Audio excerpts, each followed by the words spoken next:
waa subaxnimo Jimco ah taariikhduna ay ku beegan tahay 5 bisha November sanada 2021 ku soo dhawaada warka subaxnimo ee shabakada Sirta Media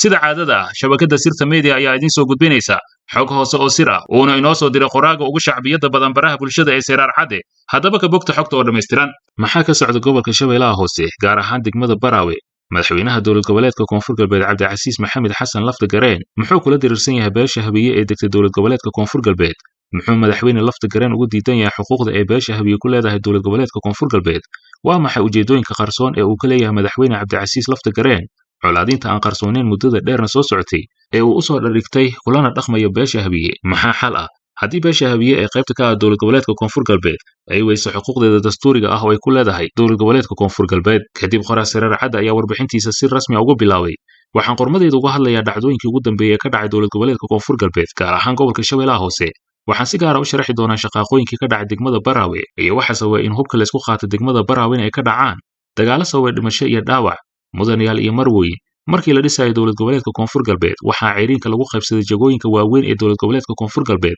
waxaana wax loo qaybsaday sida tan madaxweynaha dowlad goboleedka Koonfur Galbeed waxa la siiyay beesha Marifle gudoomiyaha baarlamaanka waxa la siiyay beesha Digil ee Tuni halka madaxweyne ku xigeenka dowlad goboleedka Koonfur Galbeed la siiyay beesha Habiye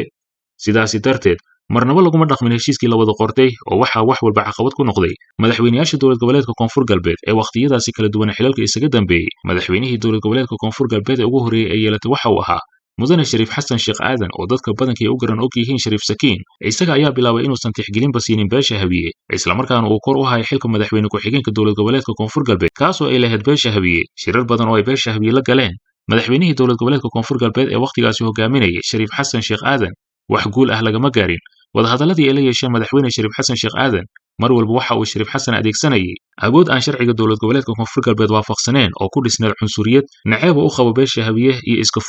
fogeynaya beelaha Habiye oo ahayd talada dowlad goboleedka Koonfur Galbeed kula yeelanin markii ay sidaasi dhacdana beesha Habiye si wanaagsan oo daafuran xuquuqdooda uma raadsanine waa iska aamusen markaas ayaa sidii la rabo laga yeeshay beesha Habiye oo mar walba danaheeda ka jiifta awgeed ayay sidaas ugu dhacaysaa waxa ku xiga oo madaxweynaha dowlad goboleedka Koonfur Galbeed noqday Cabdicasiis Maxamed Xasan Laftagareen markii la doortayna waxa uu si toos ah u raacay wadadii uu jeexay madaxweynihii ka horeeyay ee Shariif Sakiin taasoo ahayd in la go'doomiyo beesha Habiye xuquuqdoodana la duudsiyo waxa kale oo dheer oo uu madaxweyne Cabdicasiis Laftagareen ugu duwan yahay madaxweynihii ka horeeyay waa isagoo ay ka muuqata cadifad qabiil naceeb ah iyo u diyaargarow uu muddooyinkii dambe u diyaargaroobayay madaxweyne Cabdicasiis Laftagareen sidii uu u samaysan lahaa ciidamo gaar ah oo ka qortay qabiilkiisa Marifle isla markaana waxa uu taageero military weydiistay dowladda dhexe ee federaalka Soomaaliya iyo waliba dowladda Itoobiya oo marar badan ka caawisay duulaamo qorsheysan oo uu ku qaaday Cabdicasiis Laftagareen qabiilada ka mid ah maamulkiisa waxa uu u geystay dil dhac xarig iyo barakicin uu ku sameeyay qabiilada qaarkood oo ugu horeysa beesha Habiye si uu ugu barakiciyo deegaanada ay degan yihiin kuna yaala dowlad goboleedka Koonfur Galbeed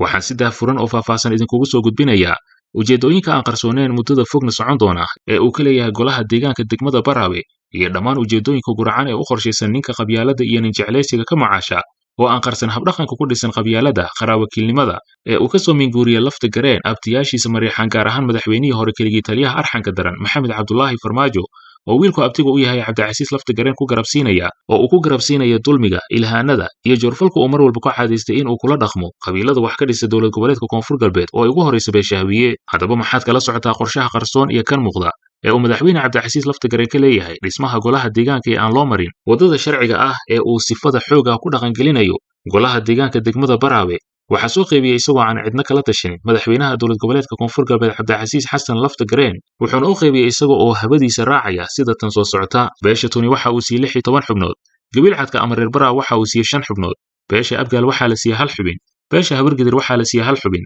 beesha Mursado waxa la siiyay 1 xubin beesha Hilibi sidoo kale waxa la siiyay 1 xubin beesha Biimaal iyadana 1 xubin ayaa la siiyay iyo Uroole Digil oo iyadana la siiyay 1 xubin isku darka tirada guud waa 27 xubnood markii uu sidaas aan cadaalad ahayn wax u qaybiyay dhagar qabi Cabdicasiis Laftagareen wuxuu ku soo daray sidii ugu dhawaaqi lahaa sida ugu dhaqsiyaha badan golaha deegaanka degmada Baraawe isagoo aan kala tashan haba yaraatay qabiilada deegaanka degan kana mid ah kuwa ugu badan degmada Baraawe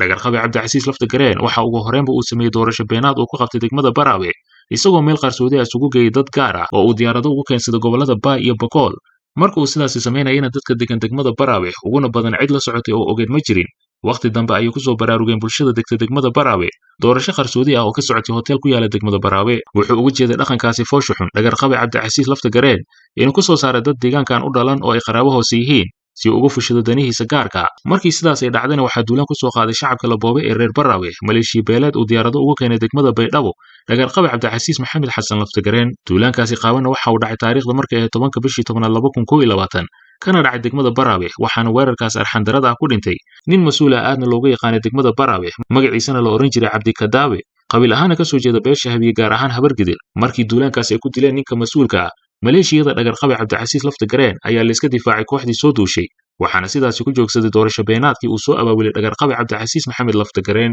kadib wuxuu dhagarqabe Cabdicasiis Laftagareen soo diray erga isaga ka socotay waxa uu yiri xiisada hal qaboojiyo oo kulan kale aan isugu nimaanay degmada Baraawe taariikhdu markay tahay 3 bishii 11 2021 taasoo ku beegneed 2 maalin ka hor Baraawena waxaa tagay odayaal iyo waxgarad ka socday beesha Habiye ee la isugu daray dilka iyo dhaca markii ay sugayeen inay la kulmaan ergadii ka socotay madaxweyne Laftagareen ayaa mar qore waxaa laga warhelay duulaan ka socday degmada Baraawe dhexdeeda waxaana colaadaasi soo abaabulay dhagarqabe Garaadlaawe Cabdicasiis Laftagareen duulaankaasi ujeedada uu ka lahaa dagaal ooga Cabdicasiis Laftagareen waxay ahayd inuu xog ku meelmariyo doorasho ku sheega golaha deegaanka ee uu rabo inuu ku soo saaro dad aan deegaanka u dhalan oo ay qaraabo hoose yihiin meeshaasna dagaal ayaa ka dhacay waxaana ku dhintay nin ka mid ahaa maleeshiyada uu Baydhabo ka keensaday dhagarqabe Cabdicasiis Laftagareen markii ay sidaasi dhacdana maanta ay taariikhdu tahay 5 bisha November 2021 waxaa degmada Baraawe si suuq madow uga socda doorasho ku sheeg uu soo abaabulay dagaal ooga Cabdicasiis Maxamed Laftagareen wuxuuna soo saaray 20 xubnood oo aan cidna dooranin kuwaas oo la sii shahaadooyin ku sheeg la leeyahay waxaa loo doortay golaha deegaanka degmada Baraawe dhammaan dadka shahaadooyinkaas la siima ahan dad degan degmada Baraawe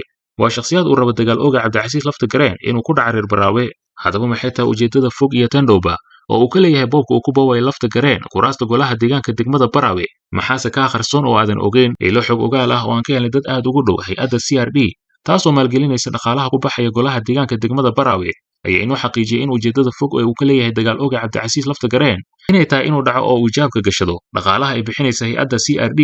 taasoo qaabilsan cilmi baarista iyo wada hadallada lacagta ugu horeysa oo ay CRD bixin doonto waa 1 milyan oo dollarka Mareykanka waxaana ku xigi doonta lacago kale oo maalgelin ah lacagta 1 milyan ah ee ugu horeysa waxay CRD bixin doontaa marka la soo dhameystiro doorashada golaha deegaanka degmada Baraawe waana sababta uu boowayo kuraasti ka dhaxaysa reer Baraawe waxa kale oo loo xaqiijiyay in lacagtaani u soo gacan gali doonto dhagarqabe Cabdicasiis Laftagareen maalmaha soo socda waana lacag isku xigxigo oo hay'adda CRD ugu tala gashay dib u heshiisiinta iyo dhameystirka maamulada oo hoos looga dejinayo ilaa heer degmo tuule iyo wixii la mid ah dhaqaalaha fara badan ee la dhacayna waxaa shirka ku ah dagaal ooga Cabdicasiis Laftagareen keligii taliye Maxamed Cabdullaahi Farmaajo iyo dilaaga qosle ee Fahad Yaasiin Xaaji Daahir hadaba maxaa la gudboon beesha Habiye oo uu dhinac walba isaga dhiga tiray dagaal ooga Cabdicasiis Laftagareen baaqyadii ka soo yeeray waxgaradka Habiye gaar ahaan siyaasiyiinta ganacsatada aqoon-yahanada dhalinyarada habeenka iyo wixii la mid ah waxaa la gudboon beelweynta Habiye in ay ka baxaan maamulku sheega ay madaxda ka yihiin qowleysatada qabyaalada dilootay ee uu hormuudka ka yahay dagaal ooga Cabdicasiis Laftagareen waxaa si xawli ah ku socda ciidamo aruursi oo wada madaxweynaha dagaal oogaha ah Cabdicasiis Maxamed Laftagareen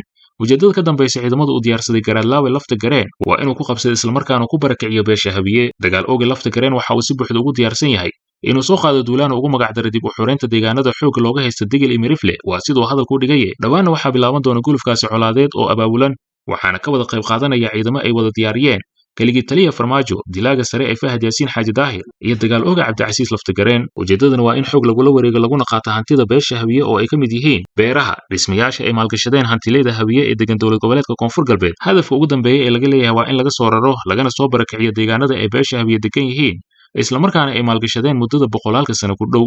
si looga badbaado shirqoolada ay soo maleegeen kooxda aarsidoonka ah oo ay qabyaalada dilootay korna ku xusan waa inaan la dhayalsan dhaqdhaqaaqa ciidan oo ay wadaan kooxdaasi habiyahana uusan hadalkiisa ku soo koobin qabkii ah habiyaha waa uu xoog badan yahay cid maanta soo habaysan kartaana ma jirto arrinta sidaas waa ay ka bedelan tahay duulaan balaaran ayaa idinku soo socda meel walba oo aad degtaan duulaankaasi waa lagu ekeeyey waxaadna maanta ku badbaadi kartaan xooggiina iyo xoolihiina oo aad isku geysaan iskana difaacdaan kuwa duulaanka ku ah jiritaankiina iyo diintiina oo istaaga burcada ka difaaca naftiina maalkiina horaana loo yiri qaniye ayaa kaa fujisa